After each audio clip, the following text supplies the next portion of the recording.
The single crochet herringbone stitch is beautiful, but it does come with its own challenges. So today I'm going to be showing you 2 simple tweaks that are going to fix that for you and give you amazing results. But if you find it's still a little bit too complicated for you, or if you want something that is quicker and faster to make, then I have a more beginner-friendly alternative for you that you're absolutely going to love. I want to show you both versions quickly so you can see the pros and cons of each. This is the true single crochet herringbone stitch. It gives that beautiful kind of V effect. And to get that, we need to do a 2-row repeat. On one hand, it's very simple to do because we're just working with a variation of the single crochet. But for row 2, we need to work that stitch backwards. And that's where it gets a little bit tricky. One thing to keep in mind with this also, you're going to get the herringbone effect on the front, but on the back, you're just going to have a basic stitch effect. The only way to get the herringbone on both sides is if you're working in the round. For the simpler option, we're doing the exact same stitch. We're just not doing the second row where we're working backwards, so we're doing a 1-row repeat. The pros to this is it's very quick and easy, and it's reversible, meaning it looks the same on both sides. Now, of course, the con to this is that it doesn't have that exact herringbone effect, but it comes pretty darn close. I recently did a chunky blanket using this stitch, and it worked up in a day, and it's absolutely beautiful. I'll go ahead and link to that at the end of this video. So first I'm going to show how to do the easier version because we are using the same stitch for both, and then we'll move right into this one. For this demonstration, I'm using a worsted weight 4 yarn with a 5mm hook.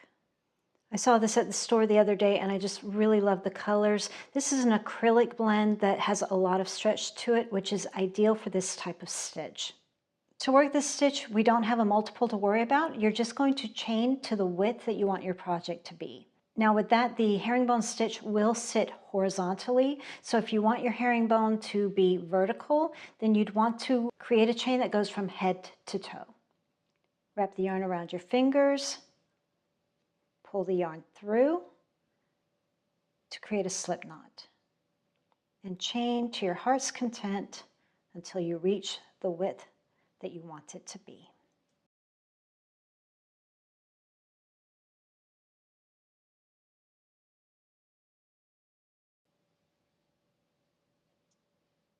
To begin row 1, add a single crochet in the second chain from the hook. 1, 2.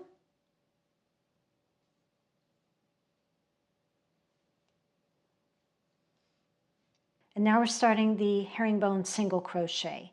To do that, we're going to work into the side post of the single crochet that you just made, the one furthest away from your hook.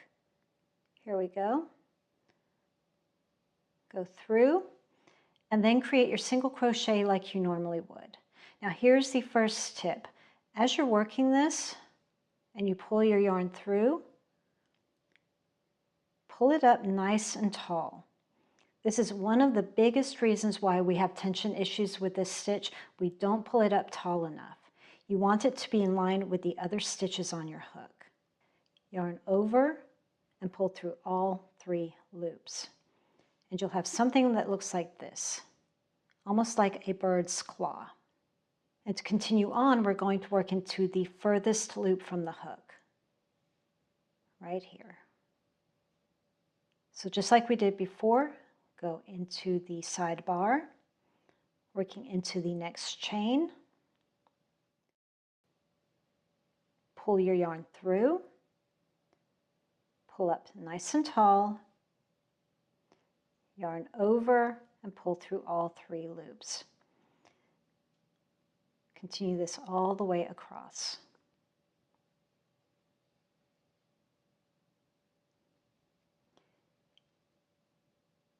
This is so important to the success of the stitch because that pulled one, this one right here, if you make it too tight, that is going to be a bear to work into for the next stitch. Look how tight that is. If you create a tight stitch like that, pull it out and redo it. Not only is it going to look better, it's just going to be so much less stress as you're working because you're not fighting against that yarn.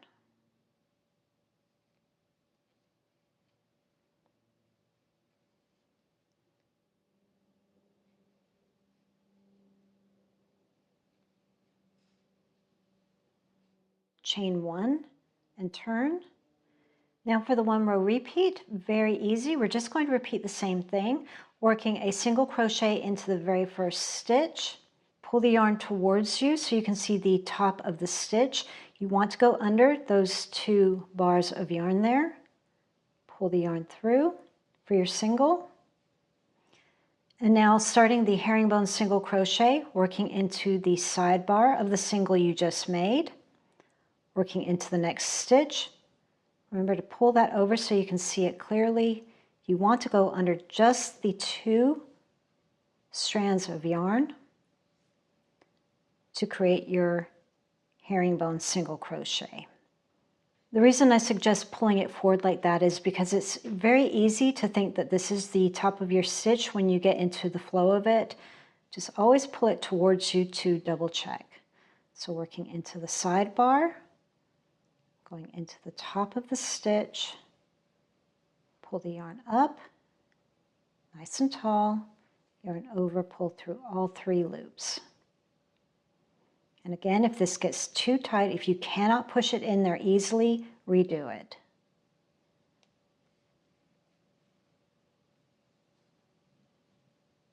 And you're just going to continue this all the way across.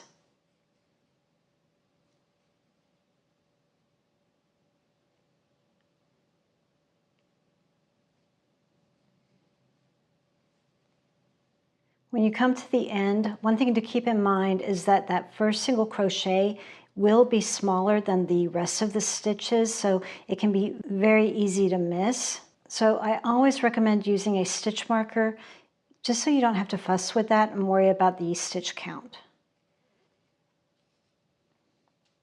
Chain 1 and turn, and repeat row 2 until you complete your project. For the 2 row repeat, after you've completed row 1, you're going to chain 1 and turn. And now we're going to do the same sequence, but we're doing it from behind. And this is where it gets tricky. We start our row every single time with a single crochet, but this is called the reverse single crochet because basically we're just doing it from the back instead of going into the front. So there's the chain that we just made. You don't want to work into that. You're working into the very first stitch. Pull it towards you. Go under from behind. And pull the yarn through to the back. And again, you want to pull it up nice and tall, just like you've been doing, to get really nice tension. Yarn over and pull through the 2 loops.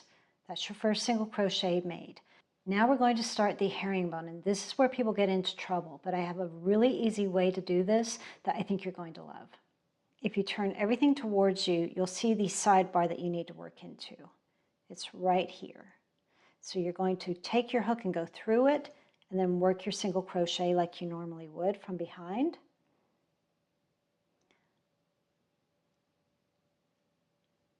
Okay. But you can see this is fiddly, right? And then you pull up and you should see 3 loops on your hook. Pull through all 3 and you've done it. And if you look on the back, you have the 3 stitches that look like bird's feet. You're working into the farthest one away. But this is a pain in the butt. Instead of trying to go back here to get to it, if you follow it along, you'll see it's right here. Just the same, but closer. 1, 2, 3, right? Go in there, making sure that the active yarn is in front of your hook. Go into your stitch, pull the yarn through, pull up nice and tall to give good tension, yarn over and pull through all 3 loops. You're going to find with this that this really helps with your tension and you're not fighting with the yarn trying to get back there and into the stitch. Just simply go into that 3rd stitch, 1, 2, 3, Right there, it's a little bit tighter, but it's not too tight to work into. I'm going behind the yarn, behind the stitch, pulling the yarn through, pulling up nice and tall, yarn over and pull through all 3 loops. Now don't worry so much about your active yarn. You'll know immediately if you've done it the wrong way.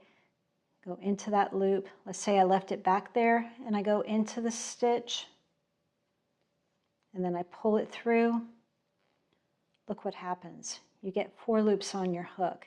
It's tight and uncomfortable. You'll know automatically that's wrong. You only want 3 loops on your hook. So it's not hard to recognize when you've done it wrong. Just go into that sidebar, go into your stitch, pull the yarn through, pull through all 3. Go into the stitch, go under the next stitch. Remember, you only have 2 loops of yarn above your hook there, and pull through.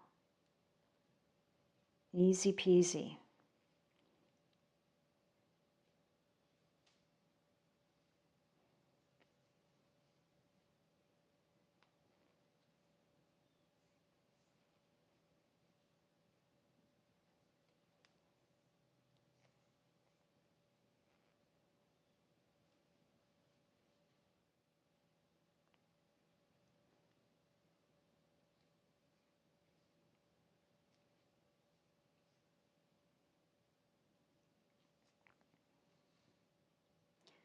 Chain 1 and turn.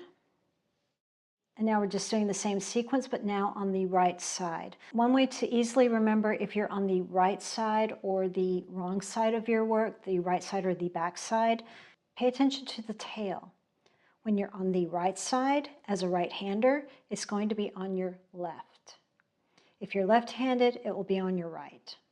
Single crochet into the very first stitch. Remember to ignore that chain you made.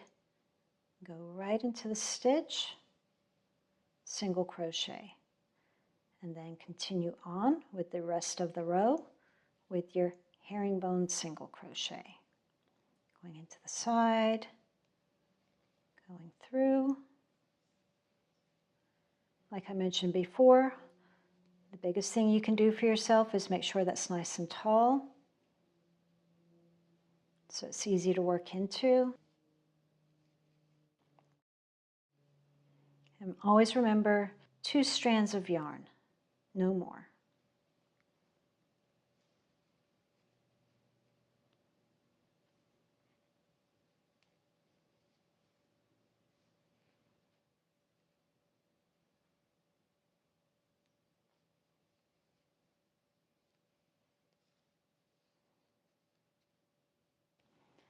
Chain 1 and turn. Remember you're working backwards, so you're doing your first single crochet from the back.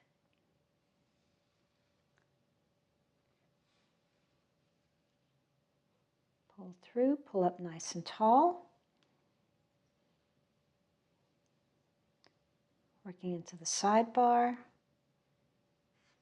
Remember, we don't have to look to the back. We can just do it right here in the front and then go through the back. Pull the yarn through, nice and tall. Yarn over and pull through all 3 loops. Sidebar, through, pull, pull, sidebar,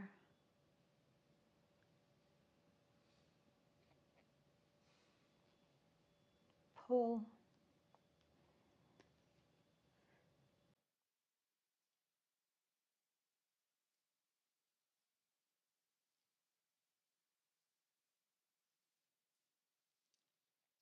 chain 1 and turn, and continue on. To fasten off, I just clip the yarn, create a knot with the yarn. Weaving in for these kind of stitches can be a little bit hard to camouflage it, so what I like to do is just weave on the sides. So I just go looping my way down. Don't pull as tightly as I am, otherwise you'll distort the fabric.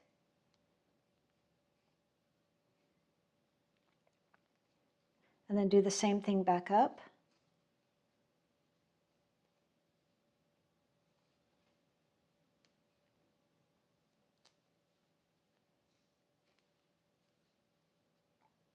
And snip. So that's all there is to it. You can decide which version suits you best and make a beautiful project. If you'd like to see how I did the 1 row repeat for the chunky blanket, I'll go ahead and link to it here. And just in case you missed the announcement, I started a membership where I'm teaching a granny square every month. By the end of the year, we'll have 12 granny squares that we can join together as a pillow. I am really excited about this project. I'll go ahead and link to the membership if you're interested in the description box below. Otherwise, thanks for watching, and I will see you in the next video.